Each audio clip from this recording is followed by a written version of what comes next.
Kita, Meron pa ba? napunta ba kayo ng Davao? Kita ninyo yung bahay ko? Oh.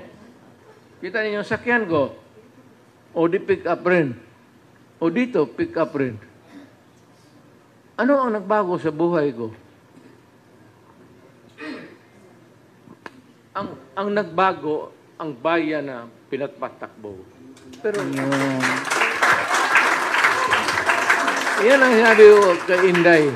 After this, maghanap pa na lang ng mabuting negosyo. Di na bali at the start, kikita ka ng maliit. Let it grow and pray to God na suswertihin ka. Pero kung dito ka sa gobyerno, ha? Pera gaba. Pera ano.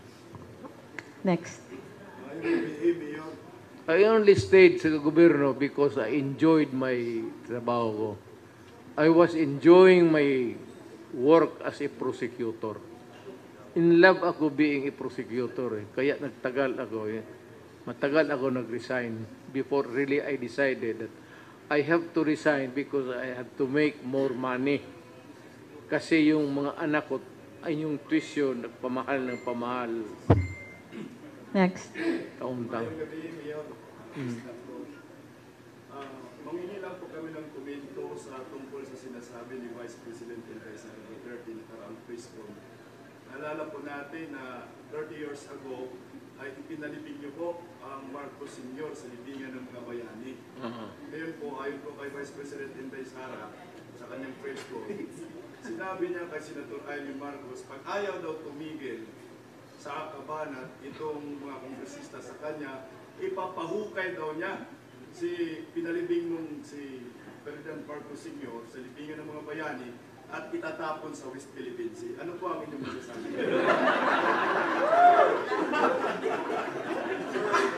Alam mo, tatlo yung anak ko.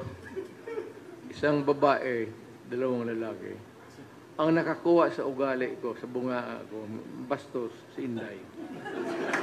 Pero yung kanyang ginawa, extended hyperbole lang yun.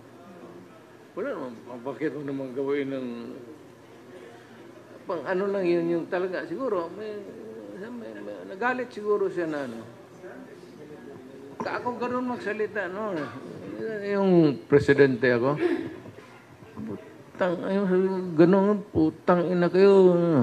Pero hanggang dyan, istorya lang man yan, pare. Wala man totoo dyan. Pera na lang dyan yan sa mga criminal pag na-warning ako. Kasi, alam mo, pag sinabi ko nung mayor ako, pati presidente ako, stop. Yung hindi naghinto, na-disgrasya talaga. So, I'm sorry. I am sorry. Ginusto ninyo eh. Alam mo, I said, you make your own history in this world. Ikaw yung humahawak ng buhay mo. Kung anong mangyari sa buhay mo. Pag yan ang pinili mo, tapos nagkaletse-letse, face the consequences. Kasi pagdating ng putukan, sigurado ka. Kalaban mo ang gobyerno eh. O kagaya ko. Eh kung maka-mayor ka, tapos maka-presidente ng kagaya ko na mainit dyan sa ganun. Pero sabihin mo lang, wala kang pera, mahimong trabaho, maghanap ako ng paraan. Ibibigay ko yung sweldo ko itong buwan na ito. Sige, you start mag-umpisa ka kung saan ka tulungan kita. Hindi naman tayo manhid yan sa awa. Kasi galing rin ako sa mahirap. Okay. Mahirap lang kami. Yung totoong last na. Yung, Di ba? ayun, yun. Alas 9 pa. Mga alas 2 siguro pwede na tayo magkakaroon.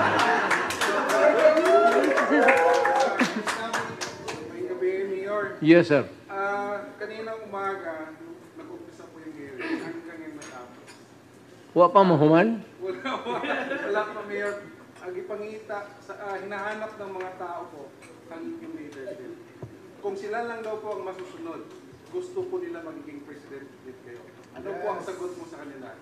Alam mo, sa totoo lang, na in love lang yung mga tao sa mura ko.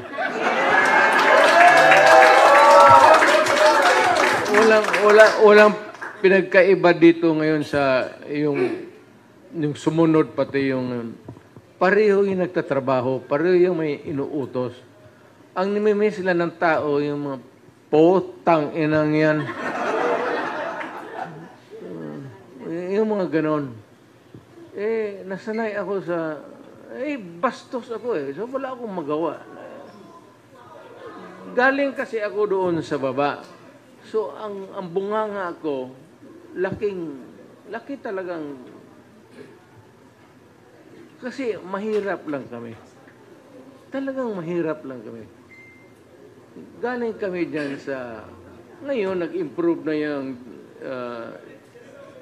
Dewey Boulevard na yan. Yung panahon, 1950, squatters area yan. Kangkungan yan. Ang lakarin namin, naka-elevated wooden plank. Puro kangkungan ang overtime, buhos ng lupa galing sa bukid. Naging ganun.